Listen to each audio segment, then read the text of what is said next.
Hi, Hello. Corey. Hey, thank you for having me. Oh, it's absolutely our pleasure. Thanks for being here. We'd like to know a little bit more about you and deadly science. Oh, that's perfect. So I will just start my presentation that I've prepared today. Um, there we go. Sorry, one moment. Hey everyone. So my name's Corey Tutt. I am the founder and CEO of Deadly Science. This is a organization that I started about 3 years ago.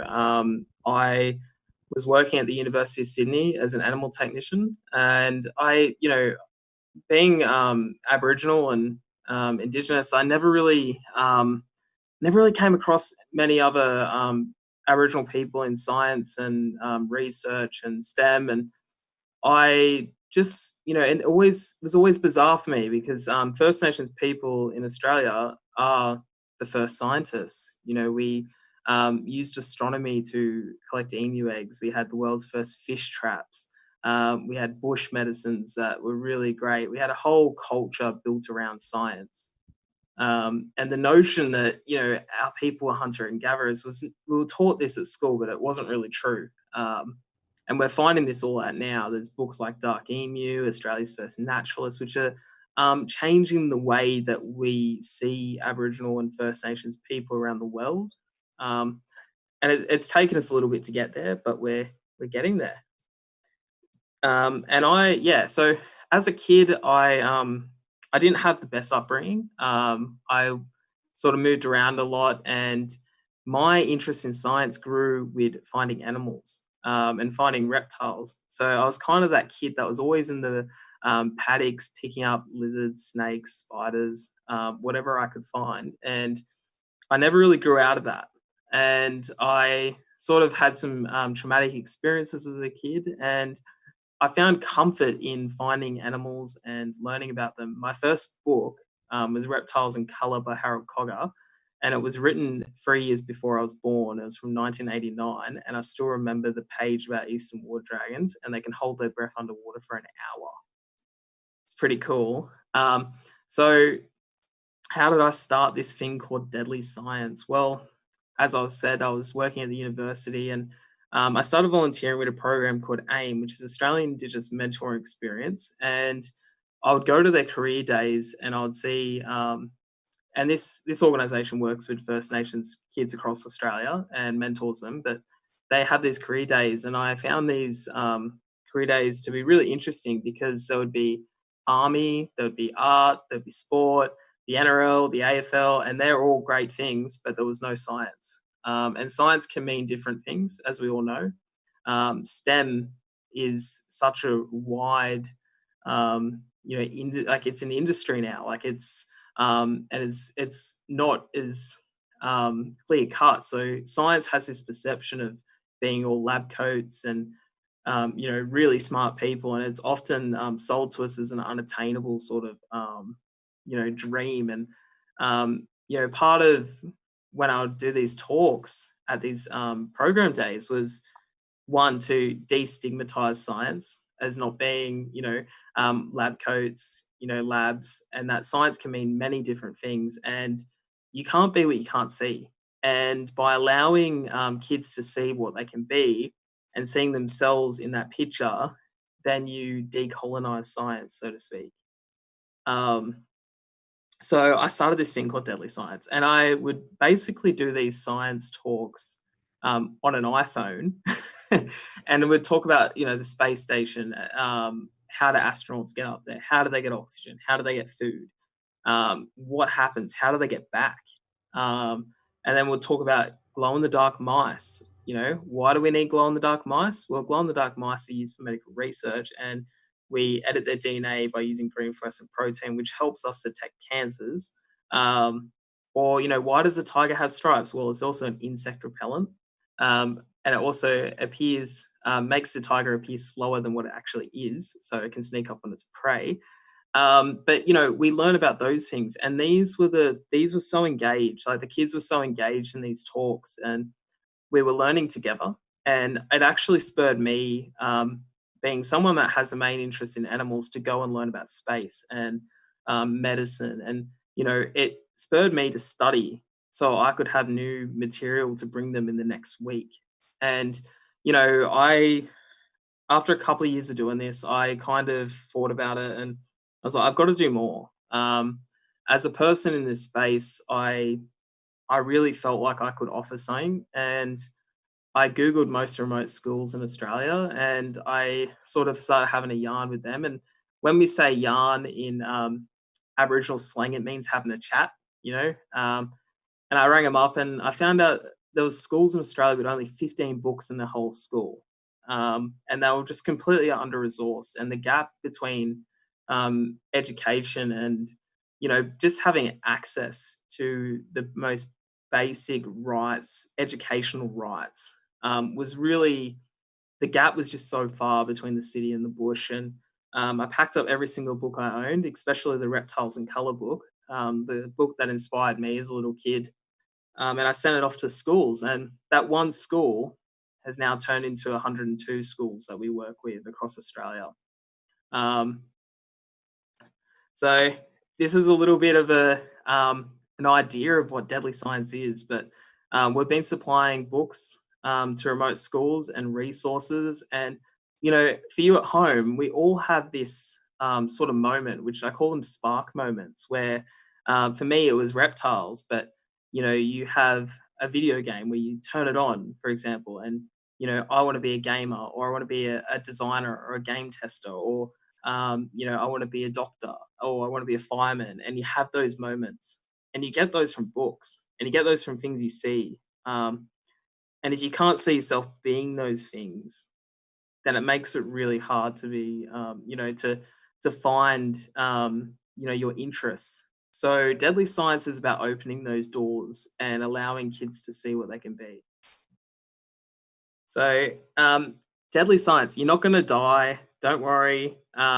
Deadly in Aboriginal slang means cool, and we get that from the Irish as well. So, um, when the English came here, we were obviously classed as second-class citizens, and deadly in most communities was taken from the Irish, because the Irish were also treated very poorly by the British. But it's something that's cool. It's shared across all different sorts of communities across Australia, and it's just a really cool name. And I think that it's really important that, you know, we make it sound really cool. I played with a few names here and there, but Deadly Science kind of stuck, and it was because this was cool science, and this was science that was engaging kids on a whole new level.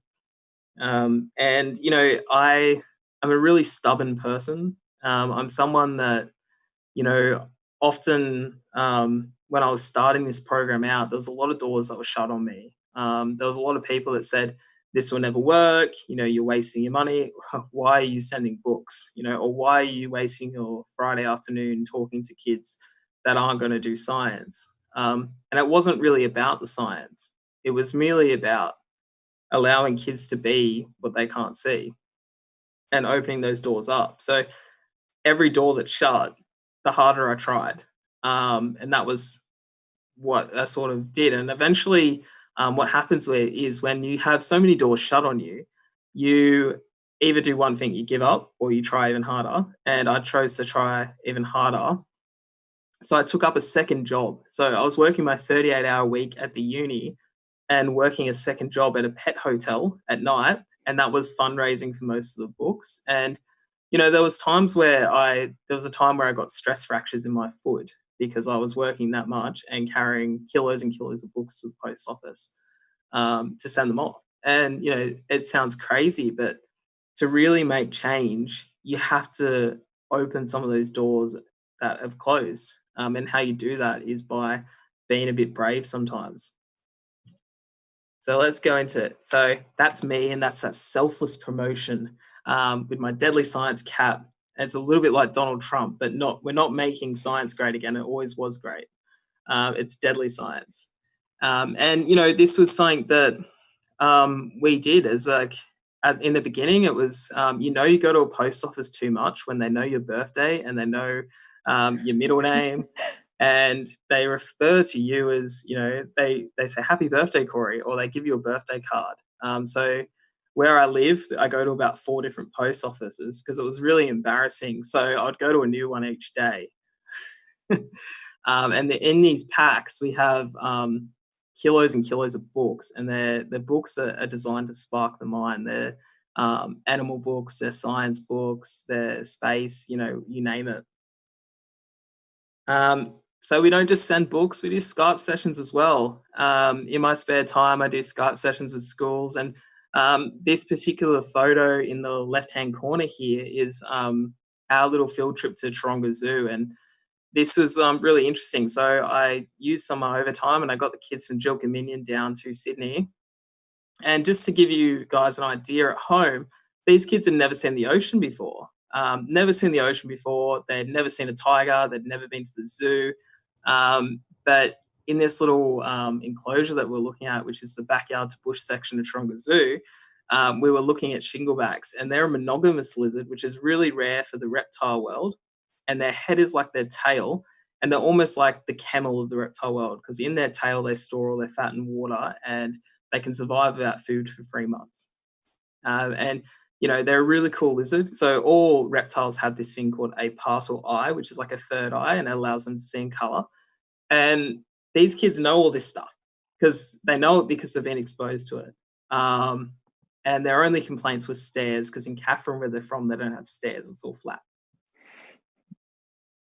So Deadly Science has provided over 10,000 books. I mean, we hit this marathon total last week, actually. So it's been really soon, and we hit 10,000 books. And not only did I work a second job for 2 years, but then I started a GoFundMe page because my friends and family were kind of like, you're working yourself into the ground and you can't keep working 2 jobs. And I was of the belief that I probably couldn't do it forever. So I wanted to get more help, and I wanted these kids to change the perception on how they see themselves, but also the person seeing these kids. I wanted people in Australia to see Aboriginal kids as not just being good at hip hop and art and sport. And I wanted them to see them as scientists because they are. Kids are the best scientists. They always ask the best questions. And I wanted to change that. And I'm still changing that today. The amount of times I've had people say to me, well, why are you bothering sending books to First Nations kids? Well, one, I am a First Nations kid. I'm an Aboriginal guy. I'm from Kamilaroi country. And two, every kid everywhere should have access to educational resources. So some of the schools we work with are special needs schools. Up in the top left-hand corner, it's Mount Isa Special School, and they're a really great school. Why can't special needs kids look for a telescope? So we sent them a telescope. We'll work it out. We'll work out a way they can look through it. Kids everywhere should have the ability to dream. And just down in the middle there, we've got Frog Hollow Community, which is in Pernalulu. And that's in the Kimberley. And, this school I've been involved with for a couple of years now, and they have a really invasive species called the cane toad, which is coming into their community. And, last year where we had high attendance, high attendees, so kids that were going to school, we rewarded them with a Skype session. And we said, hey, you can choose whatever topic you want. And they chose weird and wacky frogs from around the world. And I guarantee you, if you Google Indian purple frog, you'll be all mortified. But these kids, one, I chose 20 species, they chose 20 species, and we had 40 different species of frogs and toads from around the world. And they really wanted to know about toads and frogs because they had the cane toad come into their community, and they wanted to know all about them so they could defeat the cane toad coming into their community. And that's why kids make the best scientists, because they see that the cane toad is a problem and they want to defeat it. So here's some sad news, is that 1 in 4 Aboriginal kids read an acceptable level in Australia according to the school curriculum on each state, and attendance is a huge issue. And we found with Deadly Science is that by providing science resources, and science is fun and lessons that are fun, they and not being sort of a band-aid solution, is that providing regular resources and not going away. These kids are used to abandonment. They're used to organizations coming in and dropping off, you know, wonderful resources, but not staying there to support them. We've stayed there to support them for years, and we've been able to increase attendance in deadly science schools by 25%. And it's really important. It's important that kids go to school, and it's important that they have the books and the resources to engage their minds. Um, this is little Xavier on the left-hand side, and Xavier is really interesting. He is the nephew of Joe Williams, a former South Sydney Rabbitohs player, and he was due to go to NASA because he won a competition to go and work on the space program. But he is a kid that wrote to us, and we sent him a Deadly Science shirt because we're now not just empowering kids in remote communities, we're also empowering kids that are in urban areas and regional areas. And, you know, they look up to us because we are making science accessible and cool. It always was cool, but, you know, we've changed the perception. And Xavier loves deadly science because he knows it's run by Aboriginal people, and that science is for him and it's for everyone. So we sent him a shirt. He's a great ambassador.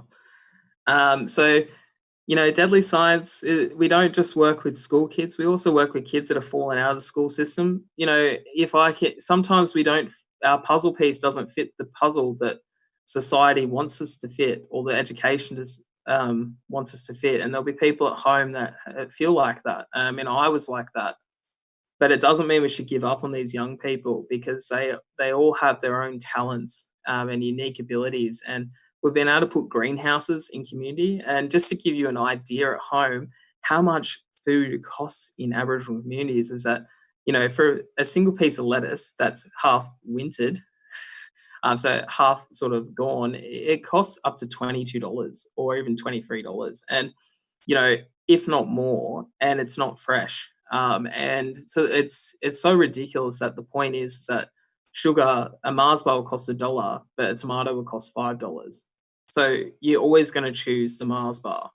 And the rates of diabetes is so high that you know, it's killing our people, and it's not good for our mental health. It's not good for all, like, for our health. So one of the things that Deadly Science is trying to do is trying to put greenhouses in community and teach kids to grow food, and give them a purpose. You know, when I often say to myself, was like, why did I get up this morning? I got up this morning because I have a purpose, and kids need purpose, and so do people. We also do reading clubs. In the middle here is Miniyuri community, and we provide reading books, early reading books to young kids so they can learn how to read and have fun doing so. And down the bottom here is our STEM club on Tiwi Island. And we got some awards like Deadly Sister Scientist and Deadly Junior Scientist, because these are awards that are really hard to get. And as you can see here, we've got some Deadly Junior Scientists that are really cute. They're from Clyde Fenton. And to get a Deadly Junior Scientist award, you can't, it's not just a tokenistic award. You don't get it just for anything. You have to attend school, you have to be a really good person, and you're nominated by your peers and your teacher. And what happens is they send us a little bio, and then we'll send them a prize linked to their interests. So just like I was with the reptiles, we will have kids that are interested in dinosaurs, space, and we'll send them a book or we'll send them a model. And just to give you a little story, is that we had Charlie from Robinson River. And Charlie was a really interesting kid because he didn't know how to read properly. And this is a common occurrence in most schools. There's little kids that don't know how to read and they struggle a bit. And Charlie was really interesting because he has autism.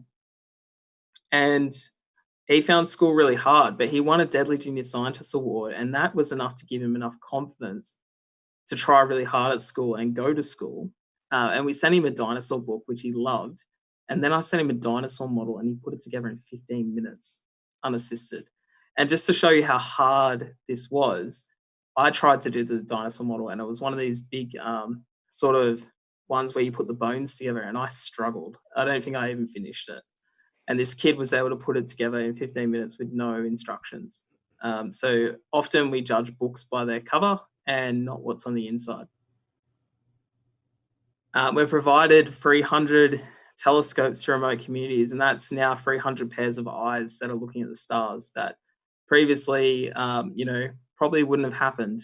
And the really interesting thing, and just like I was saying earlier with Pernalulu community, is that the community have gotten involved. They come out, they look through the telescopes. They do toad spotting nights where they collect cane toads and they take the telescopes out and they look at the stars. And that's a really big part of our culture. It's a part of our identity is the stars, and we often look to the stars for answers. If I can leave you with a notion that science is hope, whether you've got a friend that's got cancer and you want to find a medication that's going to make them feel better, or you want to know why things work a certain way, even to the mechanics of your car. If your car breaks down, you want to work out what's wrong with it and you want to fix it. They're all questions in the end. They're all questions, whether they're simple or complicated, but science equals hope. Because once you find the answer, you want the next question.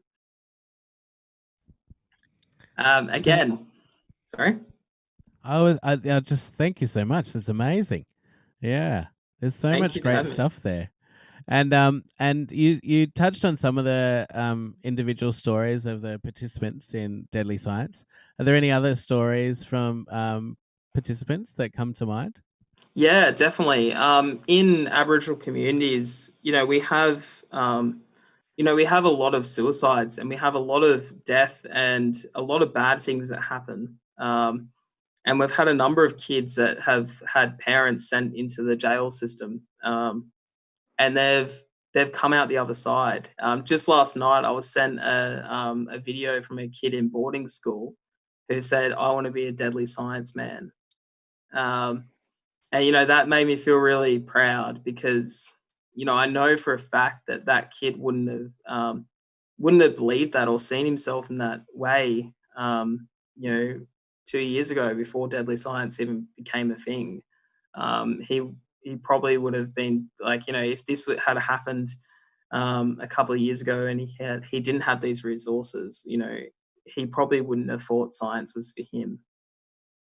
So it's not just that. There's plenty of stories about that, but there's just been, I guess, I hear them every week, and they've become normal for me. And these kids just, you know, they love learning. And my greatest achievement so far has been not changing the view of the kids because that's the easy part. The easy part is giving them the resources and them discovering it for themselves. But the hard part is changing the perception on how people see these kids. And that's been my greatest achievement is that you've seen kids enjoying books, and that's generally not the perception that's painted on Aboriginal kids. It's not what we get brought up being told. It's not our narrative, but the truth is so far from what we're told. Yeah, it's absolutely inspiring. You and part of what's so inspiring is your tenacity. And it's embarrassing as well that you had to kind of hold strong and hold true for so long and keep kicking down those doors. But it's amazing that you have, and you've produced this beautiful program. Is there any way that people who are watching now or hear about Deadly Science can support the program? Yeah, definitely. I recommend just jumping on and liking us on social media. And if you've got a spare few dollary dues, find our GoFundMe and donate. You can sponsor a box of books. There's plenty of ways you can help us out. If you're a business, let's talk about trying to set up some sort of program where we can get more involved. The more people we have involved, the better. It's important that we continue this work, and this is a marathon. This isn't a sprint. This is something that we've got to continue for years to come. And I don't think I have all the answers. I'm still learning as well. So there's many things we can do, and there's many ways people can help out. And this is something that this has got to be a thing that exists. Unfortunately, in a perfect world, we wouldn't exist. And you say that you're proud, and you definitely should be proud. There's parts of this where I'm kind of blinking back tears of I sit in such privilege, and it's good to know that even people like me can assist you doing the hard yards and the hard work, and and just doing what you're doing is incredible. Yeah, and like just in this photo on the right hand corner here, you can see these lovely ladies holding some deadly science drink bottles, and you know, even just doing something like that and giving kids a chance to have a sustainable drink bottle where it allows them to have cold water is something, and as we say in the physics world, and I'm not a physicist, but every action has a reaction. Um, and if you live your life positively and you do positive things, then that has impacts on other people. And I think as we, get more technologically savvy and we get trapped in our own sort of worlds, we kind of lose the, and I'm so guilty of it, is that we get really negative. Or that person, put that mean tweet up, but you know you could counteract that by putting a positive tweet up, or sending some drink bottles to a remote community, or there's different ways you can be positive. And I think we need to be more positive as people, because we have a lot to be negative about at the moment. Well, thank you so much, Corey, for reminding us that science is deadly, and sharing with us the successes of the program. And I'm going to jump on and support Deadly Science, and I'm sure everyone watching will as well. Find out ways they can find out more and support the program. Thanks so much for coming on the show today. Thanks for having me, and thanks for letting me share my story. And I hope everyone's being safe in this, uncertain times of COVID. And stay connected to your family and your mob and wherever you're from. And just, I guess, just stay positive. Thanks so much, Corey. It's really been a privilege listening to you. Thanks for having me.